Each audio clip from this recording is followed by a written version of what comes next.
Saint کا chairman سید یوسف رضا گیلانی اور ان کی قیادت میں پاکستان کا پارلیمانی وفد نے تنازع جموں کشمیر نہ اقوام متحدہ کی سلامتی کونسل کی قراردادوں کے مطابق حل کرنے کی ضرورت پر زور دیتا ہوں یہاں اس نے جنوبی ایشیا میں پائیدار امن و استحکام واسطے ناگزیر قرار دیتا ہے۔ انہوں نے یہ گل نیو یارک میں اقوام متحدہ کا ہیڈ کوارٹر میں سالانہ بین الپارلیمانی یونین IPU کی سماعت 2026 کا موقع اور عالمی ادارہ کی جنرل اسمبلی کی صدر کے نال ملاقات کے دوران کی۔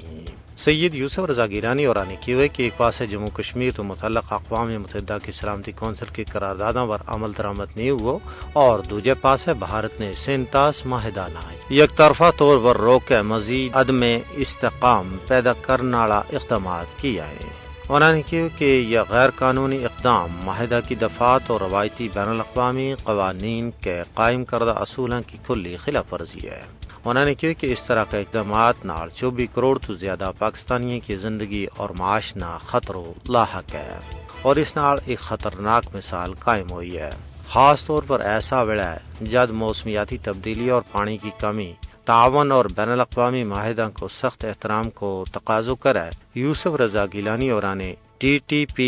BLA اور القاعدہ جیسا گروپوں کو حوالہ دیتا ہوا افغان سرزمین تو پیدا ہونے والا دہشت گردی کا خطرات کی طرف بھی توجہ مبذول کرائی اور سرحد پار دہشت گردی کو مقابلہ کرنے واسطے مضبوط بین الاقوامی تعاون پر زور دیتا ہے۔ انہوں نے کہا کہ پاکستانی عوام بین الاقوامی امن و سلامتی، پائیدار ترقی اور انسانی حقوق کا تحفظ کا اقوام متحدہ کمیشن کی بھرپور حمایت کریں۔ انہوں نے کہا کہ کئی بحرانوں کے دوران کثیر الجہتی نظام نہ سنگین چیلنجز کو سامنا ہے جن میں اقوام متحدہ کا چارٹر کی مسلسل خلاف ورزی اور اقوام متحدہ کی سلامتی کونسل کی دیرینہ قراردادوں پر عمل درآمد نہ ہونا شامل ہے۔ اقوام متحدہ کی جنرل اسمبلی کی سربراہ نے پاکستان میں دہشت گردی کا حالیہ واقعات پر تعزیت کو اظہار کیا اور اقوام متحدہ میں پاکستان کا تعمیری کردار کی تعریف کرتا ہوا دہشت گردی کے خلاف مشترکہ کوششوں کی اہمیت کو اعادہ کیا ہے۔